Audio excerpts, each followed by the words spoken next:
7장 11절에서 18절을 함께 교독하도록 하겠습니다. 여호와께 드릴 화목 제물의 규례는 이러하니라. 만일 그것을 감사함으로 드리려면 기름 섞은 무교병과 기름 바른 무교 전병과 고운 가루에 기름 섞어 구운 과자를 그 감사 제물과 함께 드리고 또 유교병을 화목제의 감사 제물과 함께 그 예물로 드리되 그 전체 예물 중에서 하나씩 여호와께 거제로 드리고 그것을 화목제의 피를 뿌린 제사장들에게로 드리라. 감사함으로 드리는 화목제물의 고기는 드리는 그날에 먹을 것이요 조금이라도 이튿날 아침까지 두지 말 것이니라. 그러나 그의 예물의 제물이 서원이나 자원한 것이면 그 제물을 드린 날에 먹을 것이요 그 남은 것은 이튿날에도 먹되 그 제물의 고기가 셋째 날까지 남았으면 불사를 지니 만일 그 화목 제물의 고기를 셋째 날에 조금이라도 먹으면 그 제사는 기쁘게 받아들여지지 않을 것이라. 드린 자에게도 예물답게 되지 못하고 도리어 가증한 것이 될 것이며 그것을 먹는 자는 그 죄를 짊어지리라. 아멘. 구약의 3대 제사라면 번제, 화목제, 속죄제라고 할 수가 있습니다. 이 중에서 하나님께서 가장 좋아하시는 제사는 뭘까요? 뭐 하나님 마음이니까 우리는 몰라요. 그러나 제사의 성격을 우리식으로 우리가 사람들끼리 하는 말로 표현을 해보면 답이 좀 나올 것 같기도 해요. 이 세 가지 제사 중에서요 미안하지 밥 한 번 사는 게 어때? 이런 내용하고 비슷한 제사가 뭘까요? 잘못했지. 밥 한 번 사면 용서해줄게. 이러면요? 예, 속죄제하고 비슷해요. 속죄제란 잘못했음을 고백하고 용서를 구하는 제사입니다. 그런데 하나님께서요, 이거 반드시 드려야 하는 제사라고 요구하시고 우리 입장에서도요, 용서받기 위해서는 반드시 드려야 하는 제사입니다. 그래서 하나님께서 제물의 크기에 대해서는 별로 신경을 안 쓰셔요. 아무리 작은 제물이라도 들고 와서 하나님께서 속죄제는 꼭 드려라라고 당부하십니다. 그래서 속죄제를 드릴 때는요, 원래는 드릴 수 없는 제물, 소위 말하면 야생 비둘기 같은 거요. 원래는 야생은 하나님께 제사로 드리는 게 아닙니다. 그런데 속죄제를 드릴 때는 집에서 기르는 가축이 전혀 없는 사람 같으면 들에 가서 비둘기라도 잡아가지고 하나님께 제사를 드려라 이렇게 말씀하십니다. 그것도 안 되면 피가 없는 제물, 원래 모든 제물은 피가 있어야 되는데 피 없는 제물이 가루까지도 하나님께서 받아주시겠다고 하십니다. 이 말은 제물이 어떤 이유를 대지도 말고 제물이 없어서 하는 게 모른다 이런 소리 하지 말고 다 받아줄 테니까 무조건 들고 와서 반드시 제사를 드려라. 속죄는 기본적으로 해야 된다 이 뜻입니다. 그래서 이 속죄제는요 반드시 드려야 하는 제사이지만 한편으로 본다면 자주 드릴 제사는 아닙니다. 가급적이면요 드릴 이유가 없는 제사. 여러분 우리가 주일마다 예배 드리잖아요. 이 예배가 부디 속죄제는 아니기를 바랍니다. 주일마다 속죄제를 드리는 성도는 되지 않기를 바랍니다. 반드시 드려야 하는 제사, 그러나 날마다 자주 드릴 제사는 분명히 아니다라는 사실을 기억을 하시기 바랍니다. 자, 다음요. 아무리 바빠도 밥은 먹어야지. 이건 어느 제사하고 비슷할까요? 밥은 하루 세끼 꼬박꼬박 때가 되면 막 먹어야 됩니다. 이거 며칠 쉬어가면서 먹을 거 아닙니까? 이런 성격을 지니는 제사는요 번제인 것 같아요. 번제는 하나님께서요 끊이지 않고 드려야 하는 제사라고 말씀하셨습니다. 백성들이 일일이 이거 다 계속 드릴 수는 없잖아요. 그래서 제사장이 백성들의 대표가 돼서 아침 저녁으로 끊이지 않고 드리는 제사가 번제입니다. 하루 세끼 꼬박꼬박 하루만 아니고 다음날도 그 다음날도 꼬박꼬박 먹어야 우리가 몸을 유지할 수 있는 것처럼 번제는 그렇게 드려라라고 말씀하셨습니다. 왜요? 우리와 하나님의 관계는 이와 같이 변함없이 이어져야 한다는 뜻에서 드리는 제사입니다. 물론 제사장이 그렇게 드리는 제사는 상번제라, 항상 드리는 번제라고 해서 상번제라는 말을 쓰고, 개인적으로는 특별히 하나님께 헌신을 드리고 싶을 때나 아니면 속죄제를 통해서 하나님과의 관계가 회복이 되었을 때는 개인적으로도 이 번제를 반드시 드려야 합니다. 세 번째요. 오늘은 특별한 날이니까 외식 한번 하는 거 어때? 이런 성격의 제사가 있어요. 화목제입니다. 하나님과 친밀한 사귐을 드러내는 제사입니다. 감사해서 드리는 제사입니다. 특별한 날에 즐기는 외식 같은 제사입니다. 아마 제일 즐거운 식사 아닐까 싶은 생각이 드네요. 다만 여러 사람이 나누어 먹어야 할 수 있을 정도의 제사이기 때문에 재물이 너무 작으면 안 됩니다. 대신에 강제성은 거의 없습니다. 제 개인적인 생각으로는 하나님께서 가장 중요하게 여기시는 제사는 번제가 아닐까. 그러면서 또 한편으로는요, 화목제를 자주 드리는 것을 하나님께서 제일 좋아하시지 않을까 싶어요.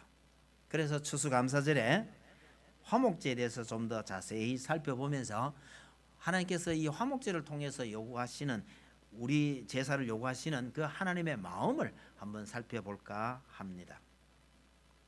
화목제에 대한 자세한 규정은 레위기 3장에 있습니다.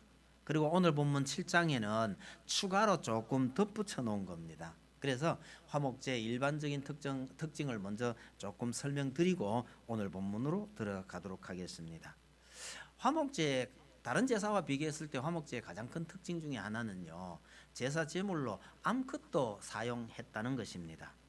이것은 하나님 앞에 화목하는 데 있어서 하나님 앞에서는요, 남녀의 구분이 없음을 말하는 것으로 이해하고 싶습니다.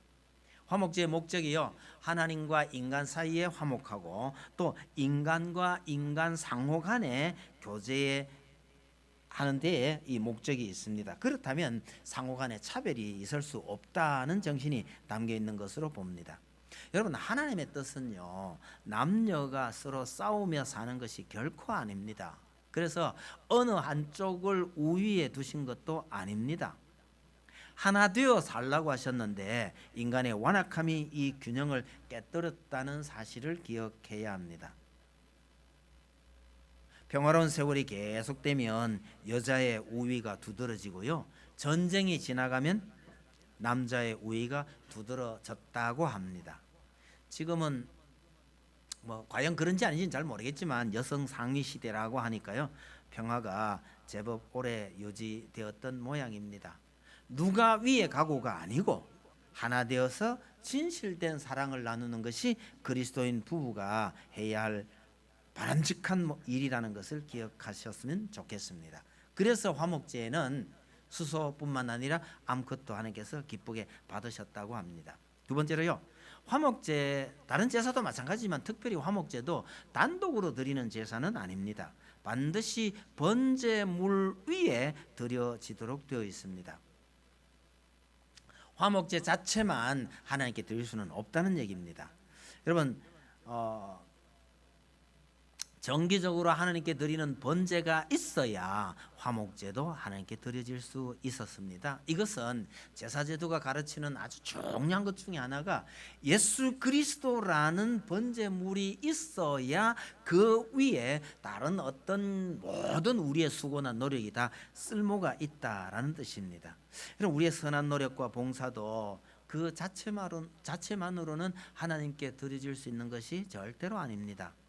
예수 그리스도를 믿는 믿음 위에 드려져야 그것이 값어치가 있는 것이죠. 따라서 믿음 없는 사랑이나 믿음 없는 봉사는 다 헛된 것입니다. 기도도 마찬가지입니다. 예수 그리스도에 대한 믿음 없이 아무리 많은 기도를 드렸어도 예수 그리스도를 알지 못한 채 기도하는 그것은 하나님과는 아무런 상관없는 것이 되고 맙니다. 화목제의 또 다른 특징은요, 내장의 기름만 하나님께 드렸습니다. 사람들이 먹지 않는 기름만 하나님께 제물로 바치고 나머지 고기는 사람들이 나누어 먹었습니다. 하나님께서 우리의 제물에 욕심이 있는 것이 아니라는 증거입니다. 그 고기 중에 일부는 제사장에게 돌아가고 나머지는요, 제사드린 사람과 가족이 가난한 이웃과 성막들에서 나누어 먹을 수 있는 것, 이런 것이 화목제였습니다. 이게 이제 주로 3장에 나오는 내용이고요. 오늘 본문에 들어가면 화목제사에 대한 이제 몇 가지 특징이 나오는데, 첫째 표현하는 것은 뭐냐면 많은 양의 제물이 필요해요. 일반적으로 소제를 드릴 때는 제물이 그렇게 많지 않습니다. 하나님께 드리는 분량도 적어요. 그런데 오늘 이 본문을 보면 준비해야 될 것이 굉장히 많습니다. 본래 소제물은 이 가루를 드리는 제사입니다. 소제할 때 소자가 힐소자예요. 하얀 제사란 뜻입니다. 이건 피 없이 가루를 빻아서 가루를 만들었기 때문에 하얀 제물로 드리는 제사다, 그런 뜻입니다. 그래서 가루는 원형을 알 수 없도록 철저하게 깨뜨린다는 의미가 있고, 여기에 기름을 섞어서 반죽을 합니다. 기름으로 반죽하지 않으면 고운 가루는 바람에 먼지처럼 날리기가 쉽죠. 그래서 원형을 알 수 없도록 깬다는 것은 제사 드리는 사람의 그 악한 본성을 철저하게 깨뜨리되, 기름으로 반죽을 해서 하나로 만든다는 것은 성령으로 하나 되는 것을 의미합니다. 이렇게 만든 기름 가루에다가 비싼 유향을 더해서 드리는 제사가 소제입니다. 유향은 우리가 잘 모르겠습니다만 이게 아주 비싼 거래요. 그래서 유향을 드리기가 어려운 사람은 유향 대신에 다른 노력을 조금 더 하면 하나님께서 받아주셨어요. 그래서 굽거나 부치거나 삶거나, 이건 선택사항입니다. 그 중에 어느 하나를 하게 되면 유향을 드리지 않아도 하나님께서 받아주시는 것이 소제이었습니다. 그런데 오늘 본문에 화목제를 드릴 때 준비해야 할 소제는요, 양이 많아요. 종류별로 준비를 다 해야 됩니다. 예를 들어서 기름 섞은 무교병, 기름 바른 무교 전병, 고운 가루에 기름 섞어 구운 과자, 다 준비하라는 얘기죠. 또요, 일반적으로 소제에 사용하지 않던 유교병까지 준비하랍니다. 종류별로 다 준비해서 그 중에 하나씩 여호와께 거제로 드리고, 거제로 드리고 그것을 제사장에게 드리라, 이렇게 되어 있습니다. 그럼 이거 누구한테 드린 거예요? 하나님께는 거제로 드리고 그것을 제사장에게 드려라. 거제로 드린다 하는 말은 그냥 이렇게 한번 하나님 앞에 이렇게 높이 쳐들었다가 내리는 겁니다. 그냥 있잖아요. 이걸 제사장에게 주라는 거예요. 그럼 하나님께 가는 건 아무것도 없네, 그죠? 일부를 그렇게 하고 나머지 대부분의 제물은 함께 나누어 먹었습니다. 나누어 먹기 위해서 많이 준비하라고 하시는 거죠. 소제만 그런 것이 아니고 제물의 고기도 양이 적으면 안 됩니다. 그래서 다른 번제에도 사용할 수 있었던 비둘기를 화목제에는 쓰지 않습니다. 화목제를 드리기 위해서는 소, 양, 염소처럼요, 덩치가 좀 있어야 하고 또 암컷도 가능했습니다.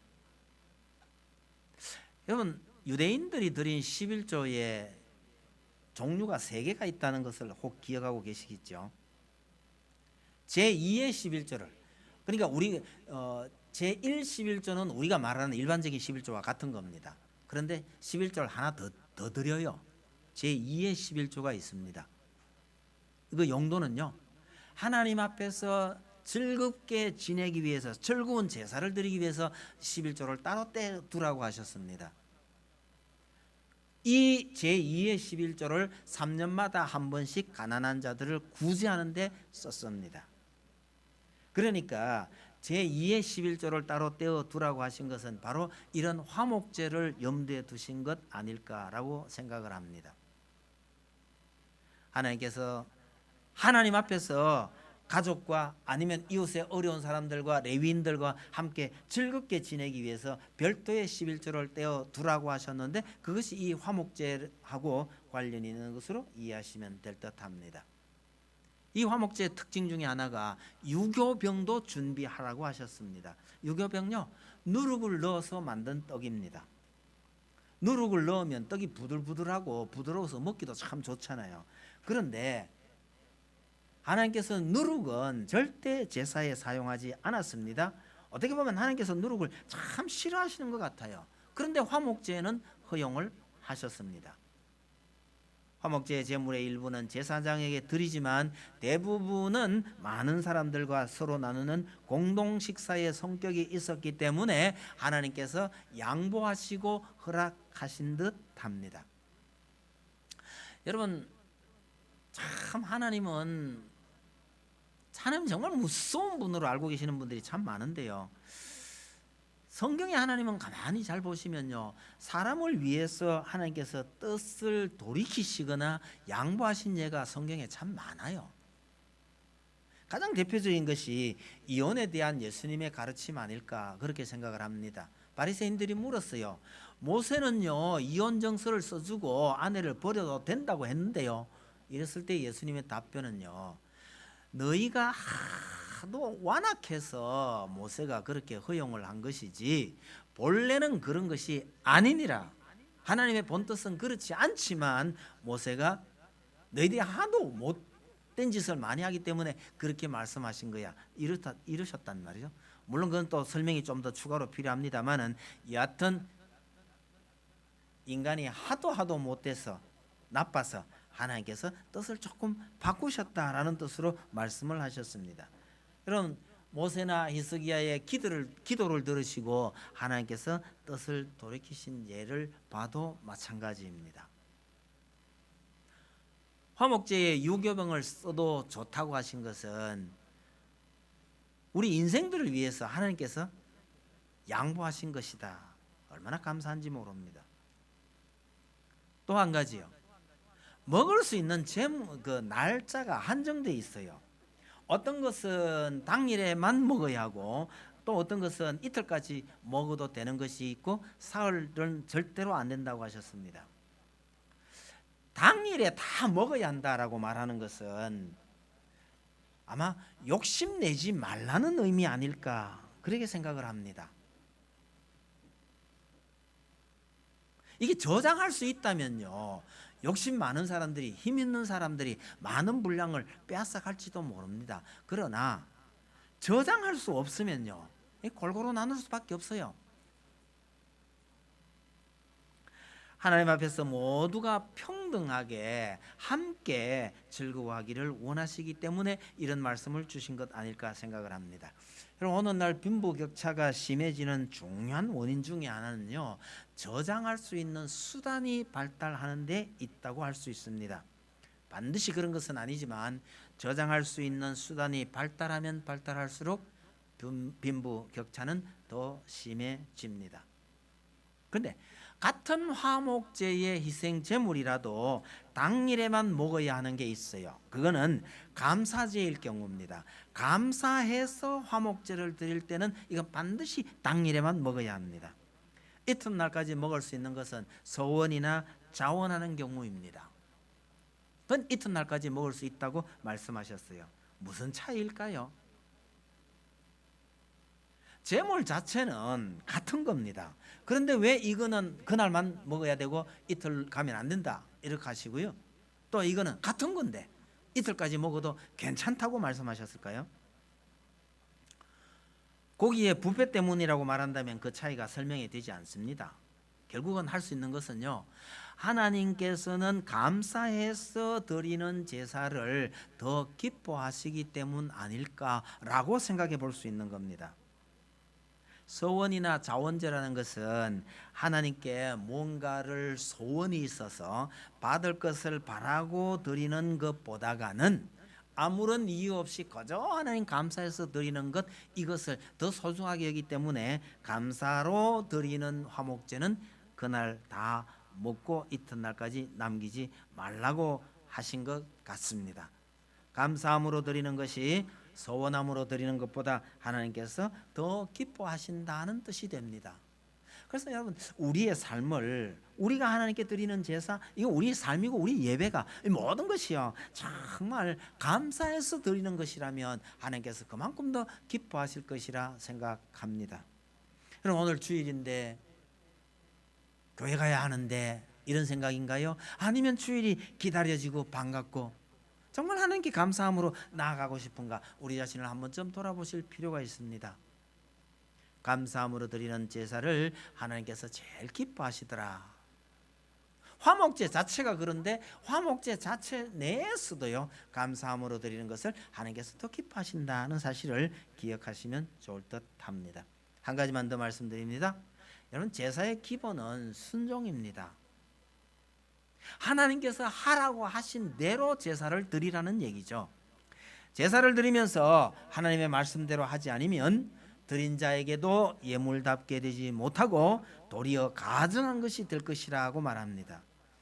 내 마음대로 제사를 드리면 이게 제사를 드린 효과는 어디 가고요? 도리어 화가 된다는 뜻입니다.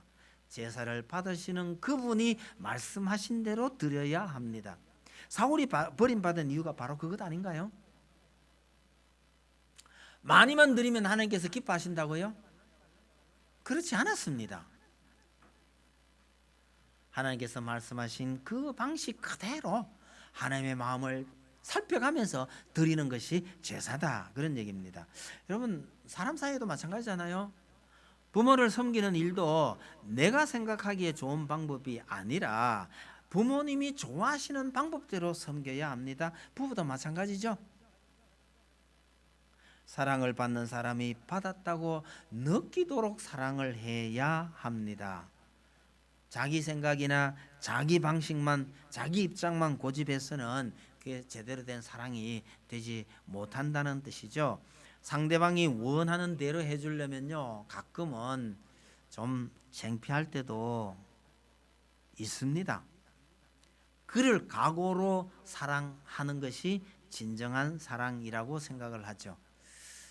전 옛날에, 요즘은 편지 쓸 일이 별로 없습니다만 옛날에 편지를 참 많이 썼거든요. 번호 매겨 가면서 편지를 엄청 많이 쓰고, 우체부가 제 편지는 따로 묶음을 묶어 가지고 들고 올 정도로 편지를 엄청 많이 썼는데, 편지를 많이 쓴 비결 중에 하나는요, 생각나는 대로 쓰고 두 번 다시 뒤돌아보지 않는다는 거예요.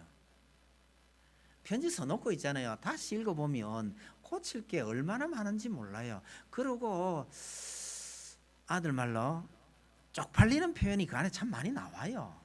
이런 말 해도 되겠나, 이런 생각이 드는데 그거 자꾸 고치다 보면 못 보내요. 생각나는 대로 주르륵 쓰고 뒤도 안 돌아보고 그냥 붙여버리는 거예요.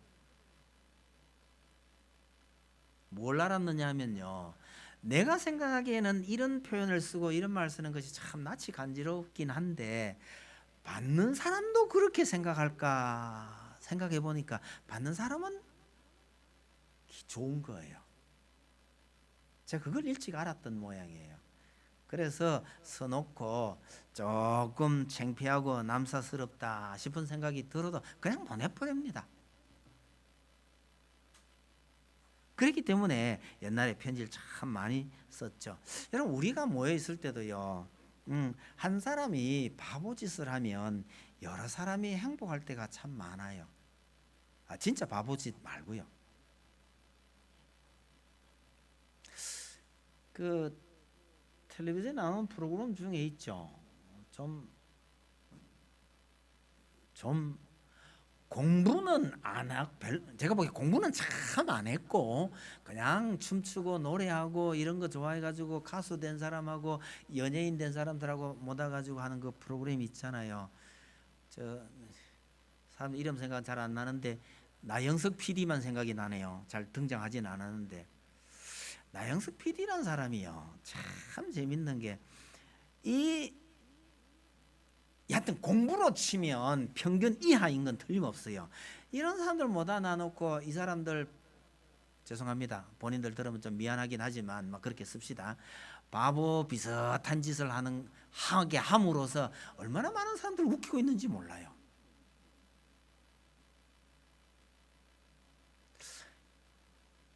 공부 안 한 사람들이 바보짓을 하도록 만들어가는 그 사람이 참 대단하다 그런 생각이 좀 들기는 합니다.